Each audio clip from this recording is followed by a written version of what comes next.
अमित और उसके 3 दोस्त सोनू, रोहित और माया ने एक पुराने वीरान गांव की ओर रुख किया था। वे सभी साहसिक यात्राओं के शौकीन थे और इस बार उन्हें एक ऐसी जगह का पता चला था जिसे अभिशप्त हवेली के नाम से जाना जाता था। गांव के लोग कहते थे कि हवेली में कदम रखने वाला कभी वापस नहीं आता। यह बात सुनकर अमित और उसके दोस्तों में एक अजीब उत्साह भर गया। उन्हें लगा कि ये सिर्फ अफवाहें होंगी। हवेली एक सुनसान पहाड़ी पर स्थित थी जहां कोई रोशनी नहीं थी। चारों दोस्तों ने जैसे ही हवेली के अंदर कदम रखा, हवा में एक अजीब ठंडक और अंधकार का आभास हुआ। हवेली की दीवारों पर जाले और फर्नीचर पर धूल की मोटी परतें जमी थीं। रात का समय था और हवेली के अंदर घुसते ही दरवाजे अपने आप जोर से बंद हो गए। अचानक हवेली के अंदर अजीब सी खामोशी फैल गई। अमित ने कहा, "ये बस पुरानी हवेली है, घबराने की कोई बात नहीं।" लेकिन उसकी आवाज में खुद भी घबराहट साफ झलक रही थी। तभी माया को अचानक अपने पीछे किसी के चलने की आवाज आई। उसने मुड़कर देखा, लेकिन वहां कोई नहीं था। डर के मारे उसने अमित का हाथ पकड़ लिया। सोनू ने हंसते हुए कहा, "डरपोक मत बनो, ये सब सिर्फ हवा का खेल है।"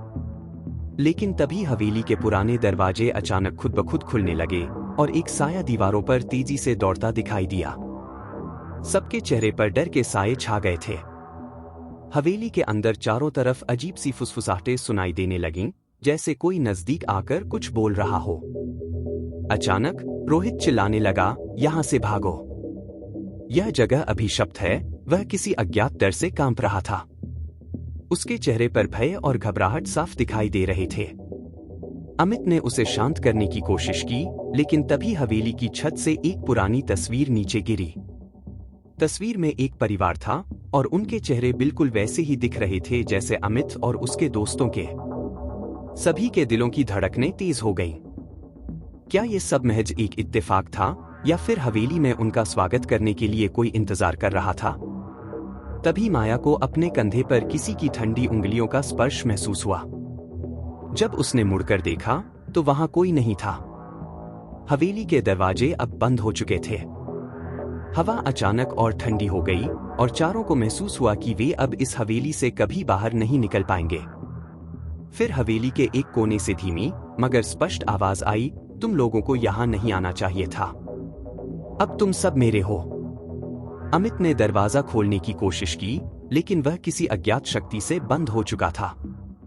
चारों दोस्त अब हवेली के अभिशाप का शिकार हो चुके थे। आखिरी चीख हवेली की दीवारों में गूंजती रही और फिर सन्नाटा छा गया। सुबह होते ही गांव वालों ने देखा कि हवेली के बाहर अमित और उसके दोस्तों की गाड़ियां खड़ी थीं, मगर वे चारों कभी वापस नहीं आए।